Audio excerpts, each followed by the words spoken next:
Mbrëma të gjithëve, sot do keni vizitë falas të psikologu nga unë. Sot do flasim për një mega gabim që jetë boti me jetën tate. Ke parasysh veti? Se okej, si të jetojmë jetën tonë, do na thush tash.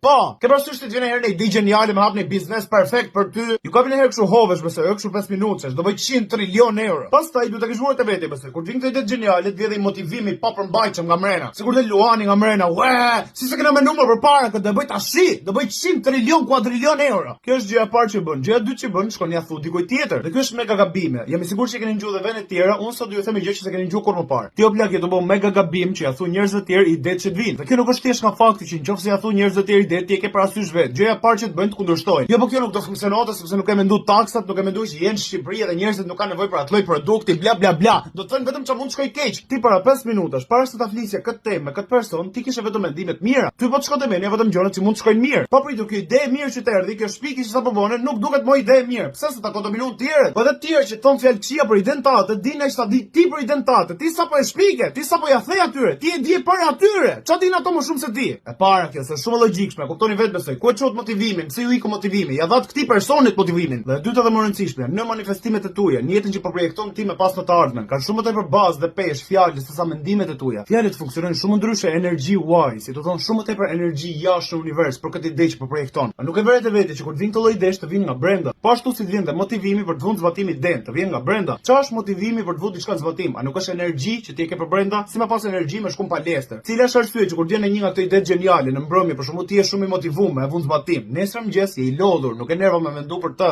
Arsyeja është se ti nuk e ke më këtë energji. Këtë energji ja falet një personi që zgjodhet me ja thënë si mendim. Të mbash brenda këtë lloj energjie, ta mbash brenda për shumë kohë, ta bllokosh mendime, mos ta shpresh me fjalë, mos ta harxhosh kot. Është njësoj si të mbash brenda energjinë në mëzbërit marrëdhënie seksuale. Keni parasysh ato ndjesitë e çuditshme gjatë nënat november, nëse keni bënë herë. Ka ca ditë që të kalojnë nga mëngjesi deri në darkë, nuk mund të mendosh asgjë tjetër. Ka shumë kohë që nuk e ke bë. Çfarë ndodh nëse ti vendos me bë atë që ke nërmend me bë dhe me i dhëm fund dhimbjes dhe pritjes? Çfarë pret të ndodhi sa pra çlirove gjithë energjinë që kishe në trup, bllokuar gjatë gjithë kësaj kohe. Pa pritur nga ky sekonde tutje ti nuk mendon më për atë muhabet. Ti je thjesht një kafsh. Kështu reagon ti. Dhe kështu reagon ti dhe mendja jote sa herë që ja thot diçka që ke nërmend me bë dikujt tjetër. Bravo, shumë mirë bëni që e bëni këtë gjë. Cilat janë gjërat e këqija që mund të ndodhin? Ky personi ka idenë tate dhe energjinë e idesë tate. Inshallah nuk e bë para teje. Kaq di më thon. Shumë bukur. Kjo është diçka shumë e keqe që mund ndodhi. Kush janë benefitet e mira që ke ti duke ja thënë idenë tate dikujt tjetër? Zero! Përveç se nëse jeni ty ja thon dikujt që e dini që ju do shumë dhe ju do të mirën. Dhe ky personi që do të mirën tjetë dhe shumë i zgjut tash ti japi këshilla me logjik, jo me emocione. Përveç këtij rasti nuk ka asnjë arsye, nuk ka asnjë gjë të mirë që do të vinë ndonjëherë duke ja dhënë idetë tuaja dikujt tjetër, duke fol me dikë tjetër, para se ta bësh patën. Herën tjetër që do të ndodhi, mos harro me kuptoj që universi Zoti më çat dush, ta dha këtë ide bashkë me energjinë për ta vënë zbatim. Ti nuk duhet ta marrësh këtë energji, ti fusësh shkelmën, ti ja falësh dikujt tjetër, mos u bë trap. Faleminderit për mikuptimin. Shihni nesër.